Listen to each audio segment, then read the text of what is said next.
Hey, though, what's going on, y'all? Hey, I was just doing an undercut on my new Glock 47. I said, hey, why don't I show y'all what I did to do an undercut? The materials I used, how I did it, and I'm going to show y'all the finished product after I finish it all the way, but I'm still in the middle of the process. But yeah, I just want to share with y'all, like, how do you do an undercut by yourself at home? You know what I'm saying? So let's get into it real quick. So this is my first time trying to do an undercut. And it's not the prettiest, but it's functional. It's definitely functional.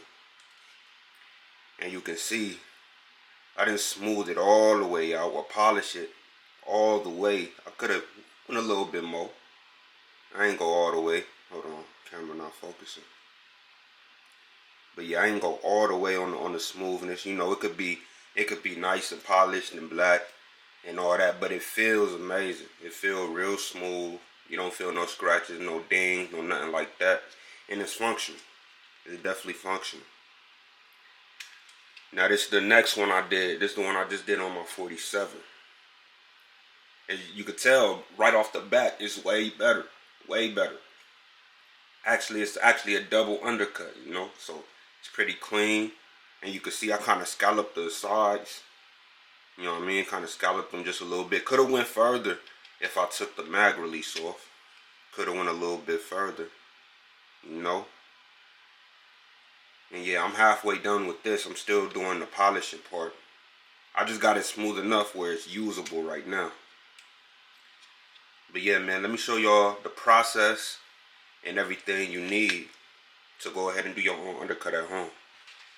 You're going to need you a handy dandy Dremel. You're going to need you a handy dandy Dremel.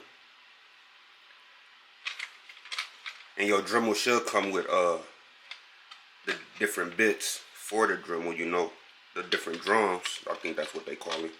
Should come with the different drums. They got different sizes and all that. So it should come with your Dremel. And then, of course, you're going to need the sanding bits that come. Well, they don't come with it. It might come with some, but you're going to want to get your own.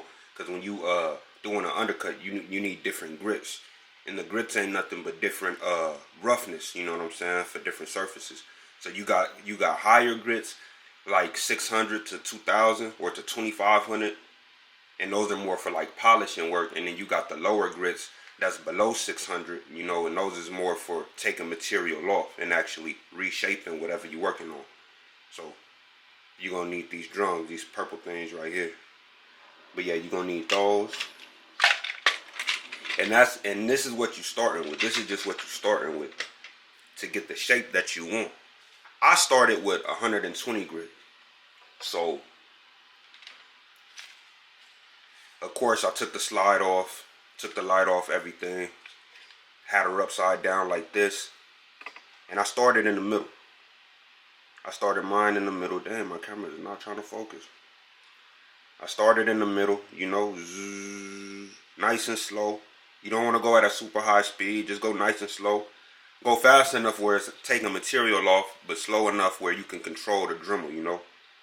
And whatever shape you want, if you want a double undercut or a single undercut, make sure before you start you have a picture or an idea of what you want to do. Because you don't want to just go into this not having no end result in your head, because you're going to end up messing your frame up. But yeah, I started with, actually I started with 400 grit. No, I started with 600, but the 600, like I said, that's more for polishing, so it really wasn't taking nothing off. So I had to drop, so I started with 120 actually. So I started with 120, and 120 gave me the shape that I needed. So after I got the shape that I needed, and it was all rough under here, man, it was like shreds all hanging off, you know.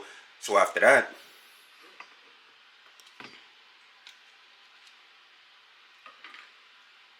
I came in, and I could have did this with the Dremel, but I came in with these. These is nothing but, these is sandpaper. You see it right here, waterproof professional sandpaper. I got this off of Amazon, got the Dremel off of Amazon. You can find all this on Amazon. And this has, do it say it on here? See, it has all these different grits. 120 all the way up to 2500. So I went in with this, and all I did was they big sheets. I cut a little strip off. You know, cut a little strip off. And I just start going up all the way to 2,000. I started at 400, you know what I'm saying? Started at 400, going in by hand just like this. Till it got as smooth as it was gonna get. Went up, I doubled up, you know what I'm saying? I started at 400, boom, went in with 800, boom, went in with 1,500, boom, finished with 2,000. Could have went all the way up to 2,500, but as smooth as it's gonna get. I might go in later and go with 2,500 or do the process all over again. Try to see how smooth I could really get it, because I know you could definitely get it smoother than this. How the professionals do, you know what I'm saying? But yeah, that's how you get it smoothing out. And if you want to take it a step further, you can go in, after you do all of that, you can go in with these, man. Shout out to my man Marine Gun Builder, because he put me on with a lot of this stuff, man, when he was showing us how to do the P80s on YouTube. But yeah, this is the Novus plastic polish. You know what I'm saying? They got them for different uses or purposes, you feel me? Plastic clean and shine, fine scratch remover, you know what I'm saying? This is what I would need to go in with. Remove them scratches, and then heavy scratch remover. But you know, I don't really want mine to be too pretty. But if you want to go that step, you would go in with these, man. You would go in with them. But yeah, man, that's how you do you an undercut. I might hit y'all back in a short or maybe in a video. I might take it to that extent and go ahead and polish this all the way up and then come back and show y'all.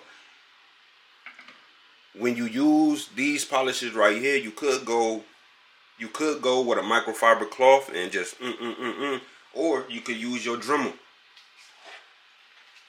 You can use your Dremel and you could get you some of these I think they call these polishing bits.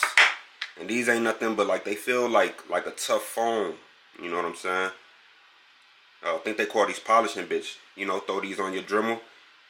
Throw some of this on there. And zoo, get to it.